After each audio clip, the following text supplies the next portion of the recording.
Okay, so welcome everyone. Welcome to today's event. Today I'm going to talk about understanding the orders of love. So, what we're talking about here is about the orders of love from the perspective of family constellations. What we know from family constellations, we know especially from the knowledge of Bert Hellinger. He's like the founder of what we know as family constellations. And for the ones that are new, family constellations is a tool that we use to heal issues that we have in our life, but actually do not belong to us, but belongs to others in the family system. For example, our ancestors. We carry a lot of things from our ancestors, like trauma, like blocked emotions. We imitate their patterns. And we do this unconsciously to help heal the family system and to belong. So today I'm going to talk about the orders of love, but are like the basic rules, like some understandings of the family systems, of how the family system is held together. So Bert Hellinger, he was a priest, and for many years, around 16 years, he was in South Africa. And he worked with the Zulu, and he said that he learned more from the Zulu than what he was able to teach them. And eventually he left priesthood and became a family therapist and worked with many different methods, technologies for many years with families. And he realized that there were some things that just, with all the knowledge that he had, would not change. It would always be the same thing. It's like the family or the person was stuck with that issue. And it was until he started like diving deeper in what had happened in the past in the family system with the ancestors that suddenly things started to move, to change, to heal, that people started to do things differently and to start to connect to more love, to more life, to more enjoyment in life. So he started noticing like certain groups of things that were happening, groups of things that were repeating in the clients that he was having. And that when those orders that he called orders of love were not kept, were not respected, the love was not flowing in the system from family member to family member. And this is why he called them the orders of love. He described 3 orders of love. So he realized that when there was an order that was not even being kept, there was an imbalance, and something would happen in the family system to be able to have balance. And when this is happening, he noticed that instead of love flowing from family member to family member, of having harmony, of having peace, of having abundance and joy in the system, there was what he called also the blind love, or also archaic love, which is a love that is there because we do this in order to bring healing, but it doesn't really help. It doesn't help us, and it doesn't help the family system. And I'm going to explain more about this as I'm explaining the orders of love. So Bert Hellinger described these 3 orders of love that need to be maintained in the family systems in order for the love to flow from member to member in with everyone in the family system. And the 3 orders of love is the order of belonging, the order of the hierarchy, and the order of giving and receiving. So I'm going to start and explain each of the orders. So the first one is the order of belonging. And that means that everybody in the family system belongs. It doesn't matter what has happened. It doesn't matter what they did in their lives. They belong in the family system. And we all belong in our family system. It doesn't matter what we have done. It doesn't matter if we were adopted. And for the ones that are adopted, most of the things that we carry in our lives, we carry it from our biological family system. But out of love, we also take on things from the adoptive parents, from their family systems. So everybody belongs from the moment of conception. And this means that miscarriages and abortions are also part of the family system. And they need to be acknowledged. They need to have their place. And then everything can be in order. And when they don't have their place, and when others are being excluded in the family system, then there's this disorder that others are going to compensate to bring back into harmony. So let's say that I have an uncle, and this uncle did things that others did not approve in the family system. Maybe he was hurting others, maybe he was stealing, maybe he was doing things that were against the values of the system. So nobody wants to talk about him. Maybe he um, was having problems with addictions, and he's excluded. Nobody wants to mention the name of this person. I always say that sometimes people cut the ones that they don't want to talk about or what they don't want to remember from the pictures in the family system, and this is like an extreme exclusion. So what can happen? So the moment that I'm born, I connect to this exclusion. And since everybody belongs in the family system, since this person is not considered as one in the family system, I'm going to have an entanglement. It's like an energetic bond. And this is completely unconscious. I have no idea that this is happening. So when I'm having an entanglement, and I may not even know this uncle, I'm going to have similar characteristics as this person, similar challenges, similar problems. So I may have problems with addictions. I may have problems with money. I may have problems with relationships with others in my life. Maybe I'm carrying the emotions and I'm carrying the sadness of this uncle, and I'm being depressed in my life.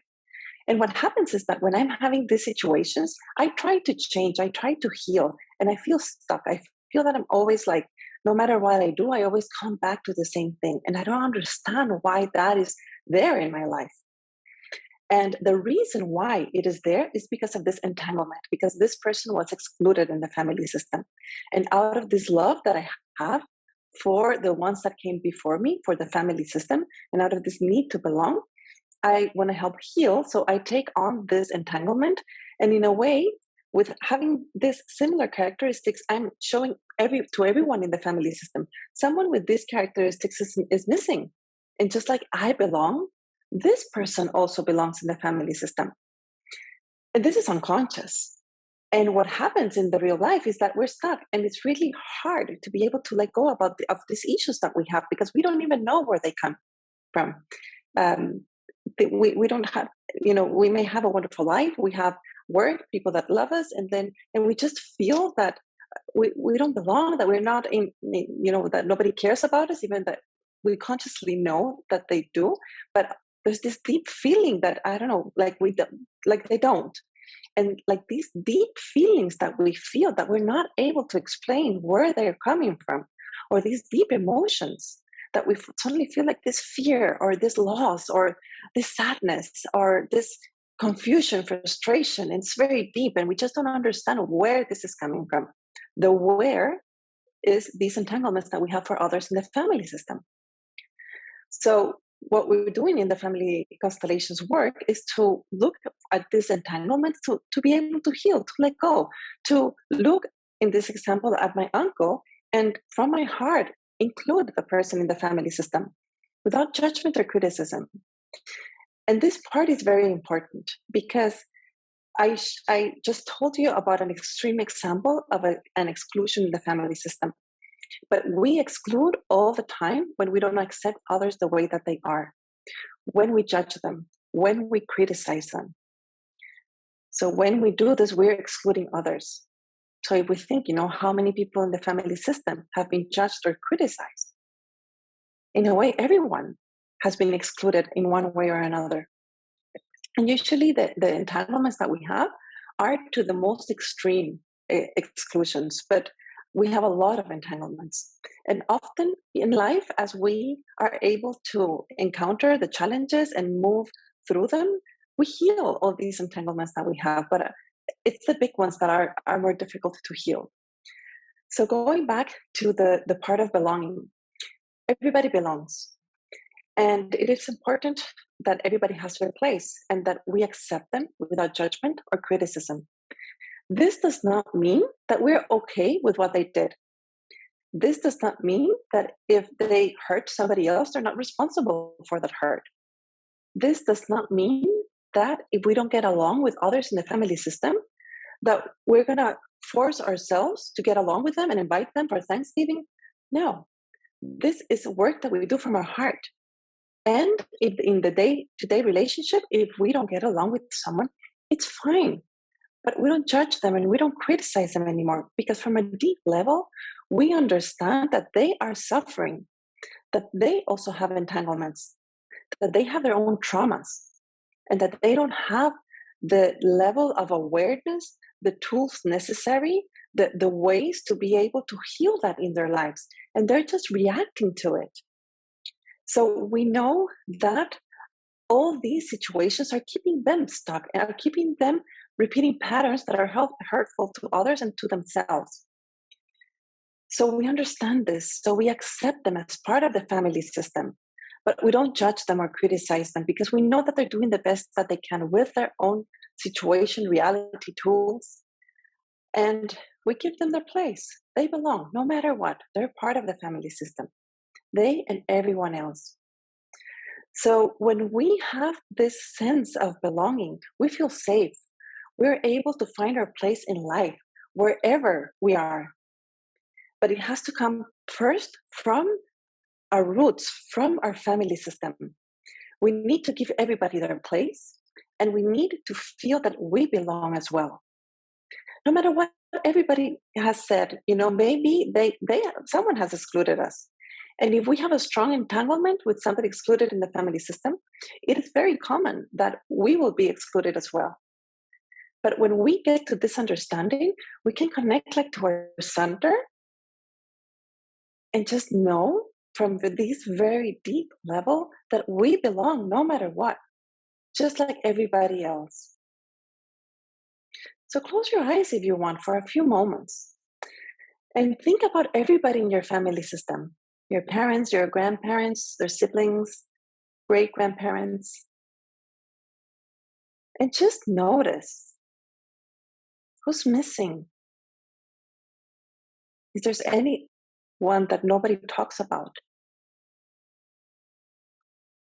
maybe it is because they did something terrible. Or maybe it was because there was a big tragedy and there was so much pain that nobody wants to even remember. Notice how you feel when you're connecting to your family system.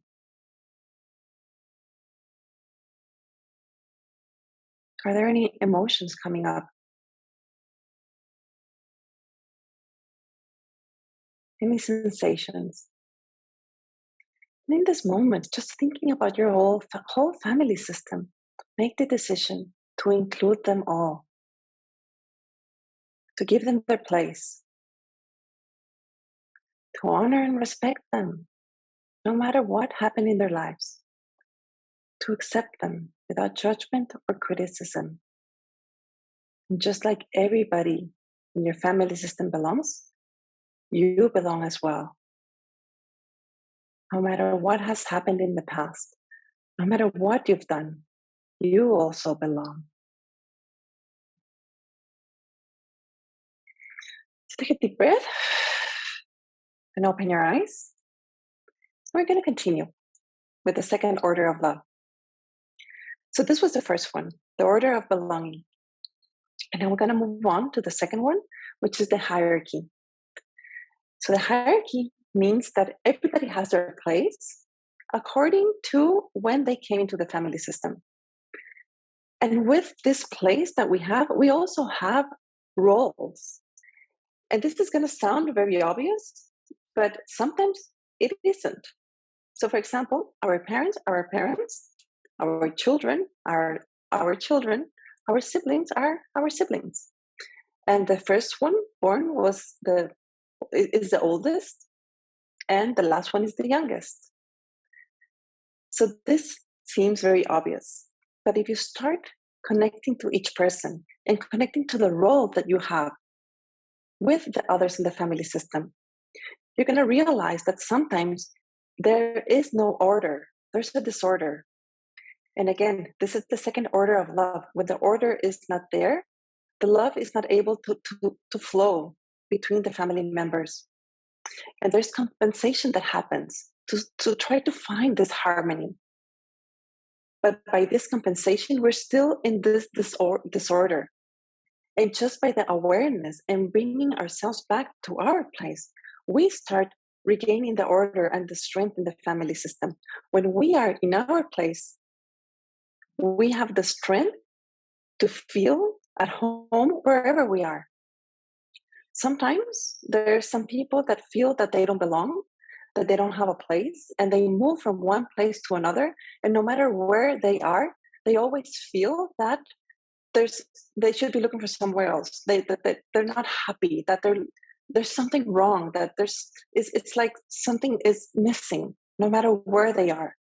And often it's because they're not in their place in the family system. So they're not in their place wherever they go.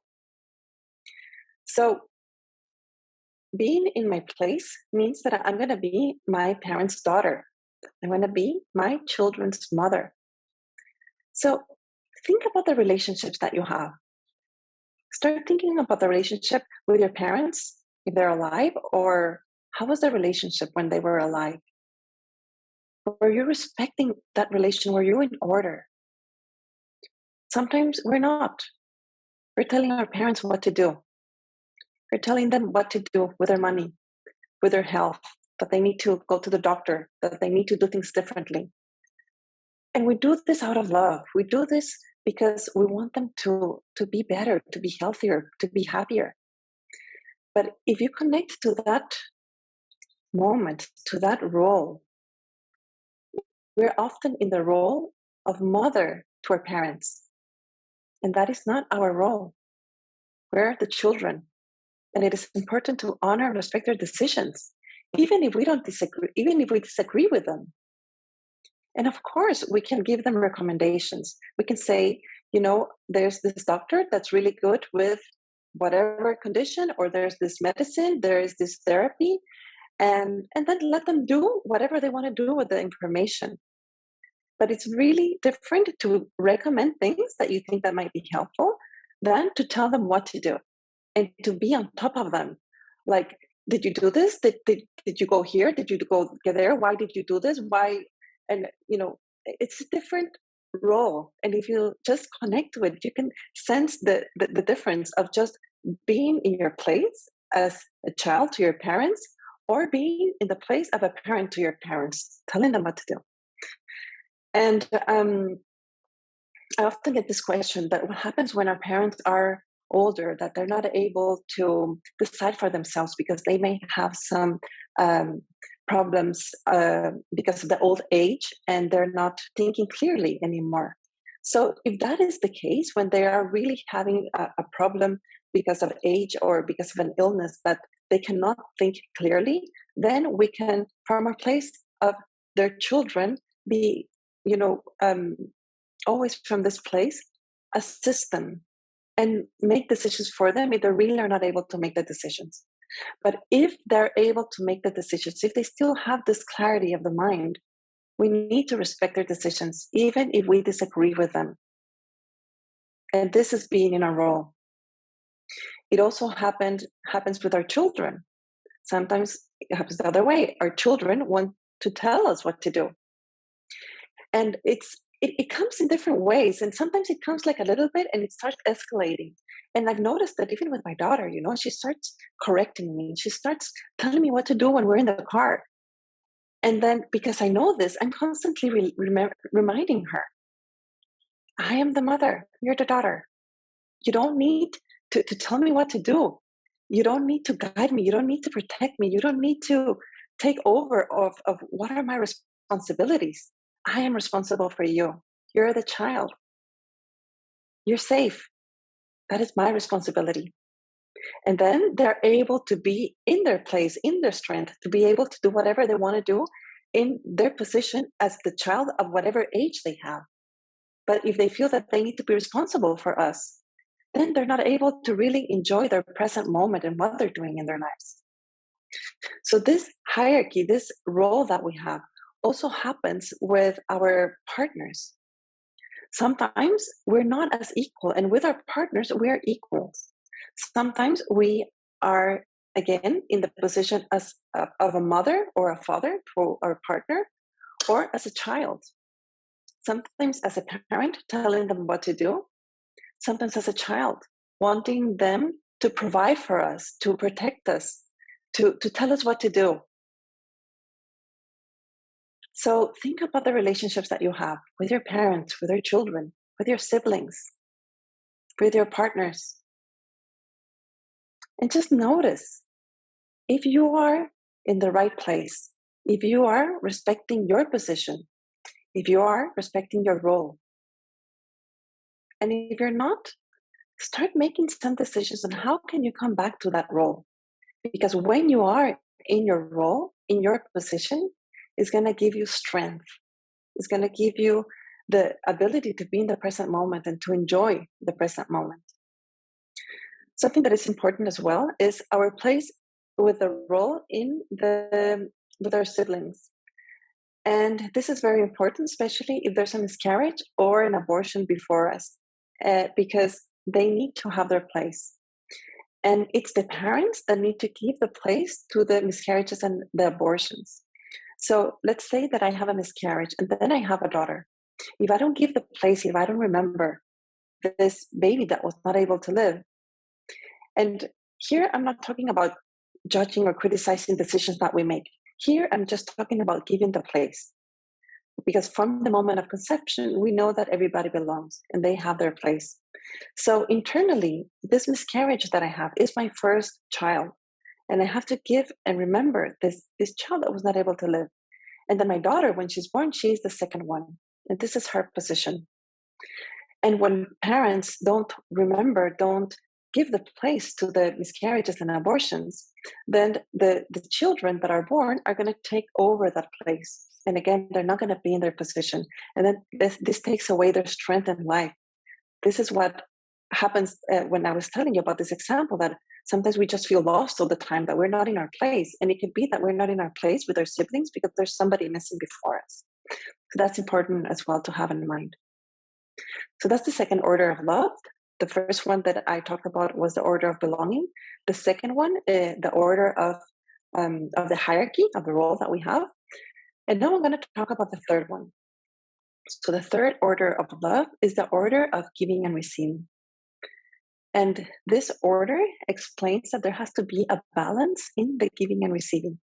And when there's no balance, again, we don't have strength in our life. There's a disorder and then there's a compensation that happens.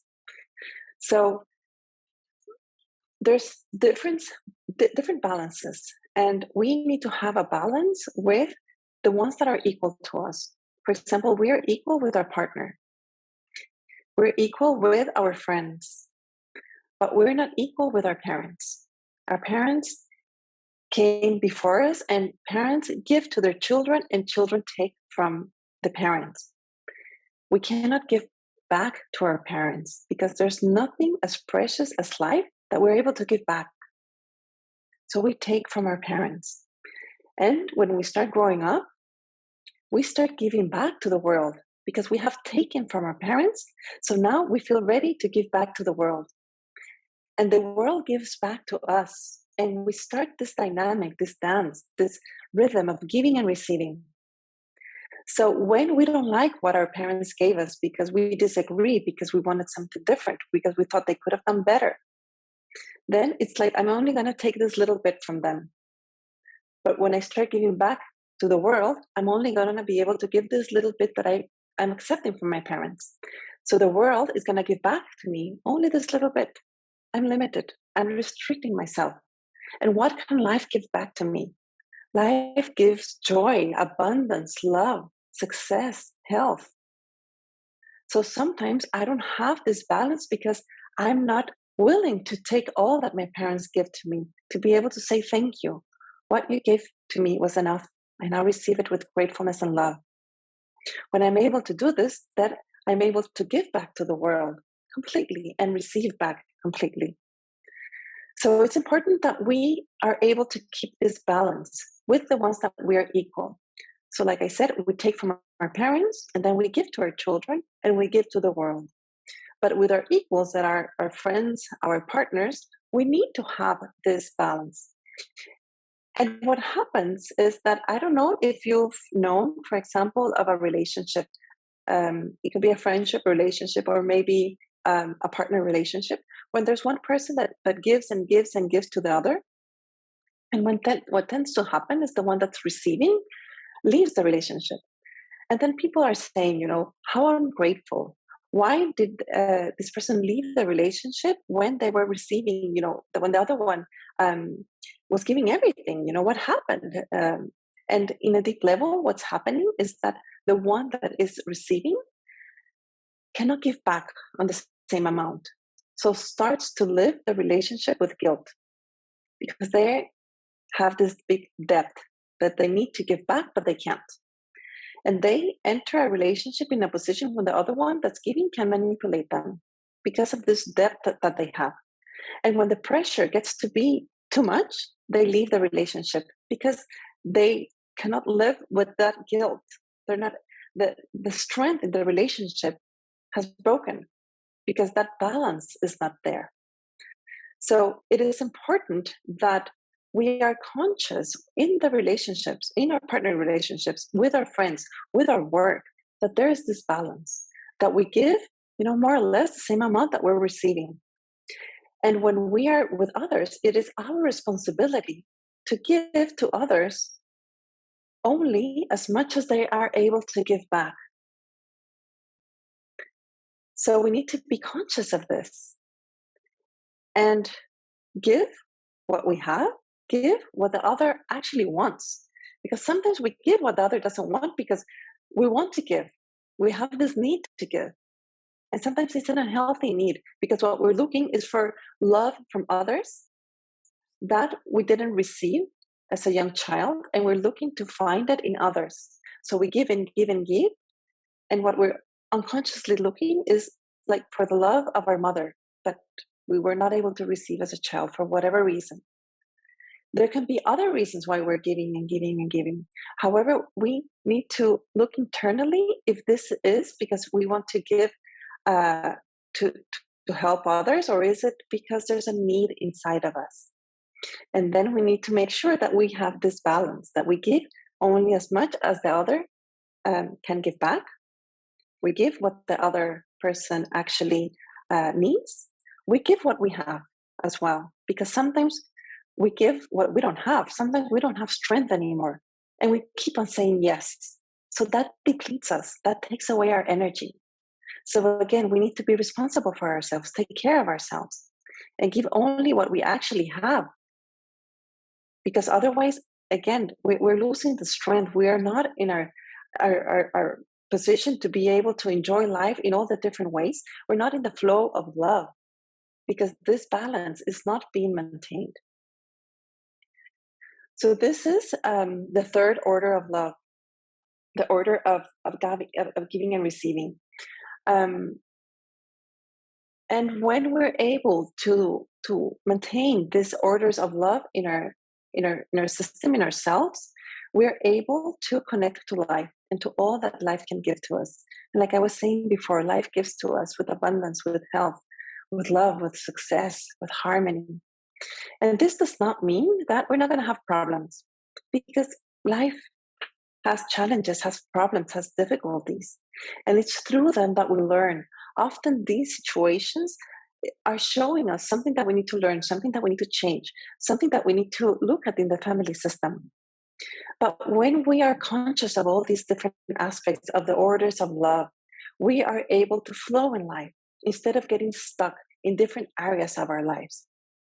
And all this connects to the part of everybody belonging in the family system, given the place and being in our place according to the others in the family system, and maintaining the balance in the giving and receiving. Honoring and respecting everybody, accepting them as they are, especially our parents, because they gave us our life. So we received life from them. And then we're able to give to others and receive back in this balance of giving and receiving.